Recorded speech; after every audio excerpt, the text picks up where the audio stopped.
Welcome, everyone. So, if you're the kind of person who just absolutely loves structure, patterns, and peeling back the hidden layers behind ancient texts, well, you are going to love this explainer. Today, we're diving into some truly fascinating source material that throws out a really provocative premise. What if the numbers you see repeated all throughout biblical texts aren't just, background noise? What if they actually form a deliberate, highly coordinated operation? I mean, think about it for a second. When you hear phrases like 40 days or 12 tribes, do you just treat those as random coincidences? Like maybe just a bit of ancient trivia? Or maybe you've always kind of viewed these stories as this flat library of completely disconnected biographies. Well, the text we're analyzing today argues that we've actually been looking at it all wrong. The source material outlines what it calls the biblical code. It frames these numbers as this hidden, underlying architecture. So it's not just a coincidence, it's practically a real-time vocabulary that the original readers would have understood fluently. According to the text, lining up these specific numbers provides this massive, cosmic blueprint for exactly how God handles transitions, timing, and community. So here is our roadmap for today. We're going to be decoding three foundational pillars: the 40, which is the architecture of preparation; the 7, God's prophetic calendar; and the 12, the structure of redemption. And finally, we'll look at your place in the blueprint. All right, let's jump right into section 1, the 40 architecture of preparation. Now, this specific number appears incredibly often in key narratives. We're talking 40 days of reign with Noah, 40 years for Israel wandering in the wilderness, 40 days on the mountain for Moses, and 40 days of temptation for Jesus. And what's really wild here is just the sheer massiveness of that number in the text. The source explains that every single time you see a 40 in the Bible, literally without exception, it happens at a moment of intense, sustained pressure right before a major breakthrough. It's like a testing phase right before threshold, where something is essentially being hammered into its final shape.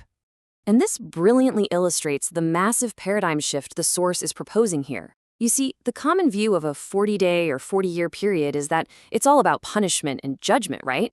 But the code frames it completely differently. It views the 40 as a totally necessary passage of preparation that actually leads directly to a new creation. Let's zoom in on some micro-narratives to see this in action. Take Noah, for example. The source points out that the 40 days of rain were actually this intense process of judgment that led directly to a new creation. The world that came out of that 40 was fundamentally, completely changed from the one that went in. And then, look at Moses. He goes up Mount Sinai.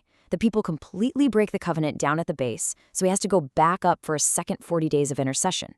And the text specifically notes that he came down that second time with his face physically shining. So the 40 wasn't just him sitting around waiting. It literally changed his physical chemistry. But how does this actually apply to an individual's journey? Let's walk step by step through the story of Elijah. Okay, so step 1, he wins this absolutely massive victory. Step 2, he immediately gets a death threat, completely panics, runs away, and literally asks to just die under a tree. Step 3, he is sent on a 40-day journey to the mountain. Now, he thought his ministry was completely over, but look at step 4. At the end of that exact 40 days, he receives 3 brand new assignments. That 40-day season, it was a reorientation, not an ending. So the absolutely crucial takeaway here is this. If you feel like you're in a 40 right now, a season of intense, sustained pressure or waiting, the source insists on 2 very specific things. First, the pressure is temporary. It is preparation, not a punishment. And second, the 40 always ends.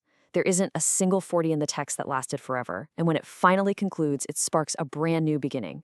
Moving right along, let's look at section 2, the 7, God's prophetic calendar.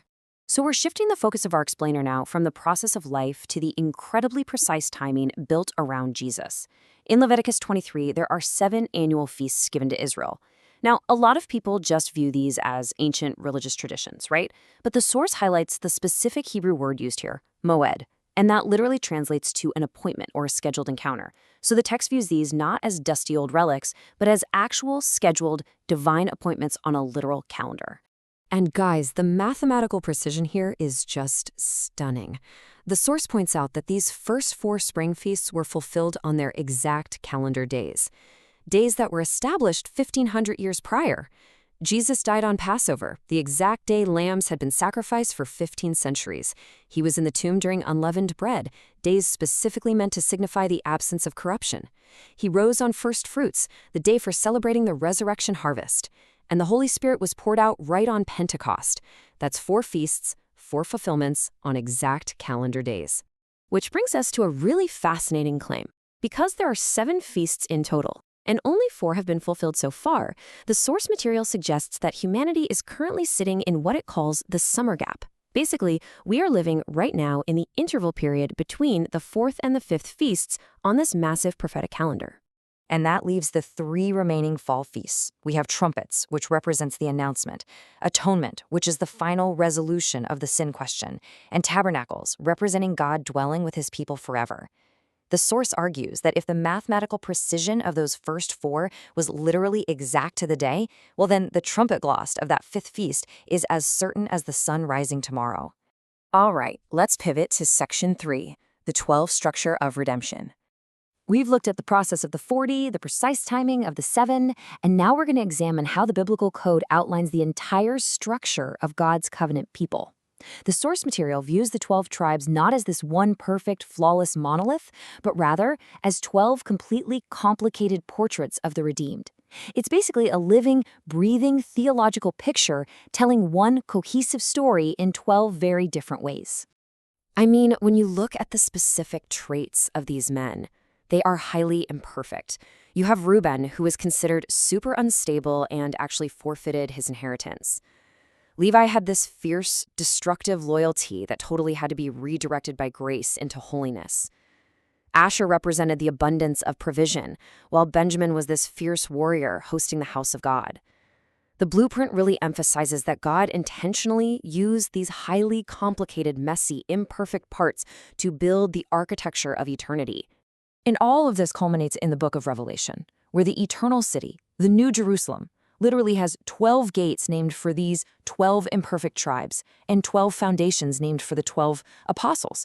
It's just a really powerful reminder that there is a permanent place built right into the eternal architecture for complicated, messy stories.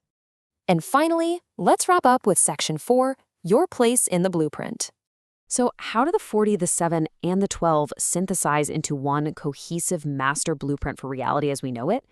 Well, the source points to this extremely famous quote from the Apostle Paul in Colossians, "In him all things hold together." Now, what's so incredible about this claim regarding the coherence of the universe is that Paul actually wrote these words about the structure of physical reality while literally chained to a Roman soldier in a dark prison cell. The text further unpacks the Greek word poema, which translates to workmanship, a crafted poem or a piece of artwork. The blueprint argues that your life is a poema. You aren't just out there frantically manufacturing a life from scratch. Rather, the blueprint says you're stepping into good works that were prepared beforehand. It's an arranged, beautifully structured reality. So what do we actually do when we feel the sorrow upon sorrow that Paul described? Or when we feel like Noah stepping out into a completely broken world? Well, the source contrasts the shadow with the substance. Think about it. A shadow tells you something true about a shape, for sure, but you don't stare at the shadow when the actual person is standing right in front of you, right? The shadows of a broken world are ultimately replaced by the real substance of Christ over all creation. The mystery here isn't some complex, impossible hierarchy. It's simply that the one who actually holds the 40, the 7, and the 12 together is already inside you. Which leaves us with this final, provocative thought. Will you step into the mystery of the blueprint that is already inside you? If taking this structured look at the source material has changed how you view these numbers even a little bit, I highly encourage you to share this explainer with someone you know who is currently going through a 40 season of pressure. Keep searching for the incredible story underneath the text, and I'll see you in the next one.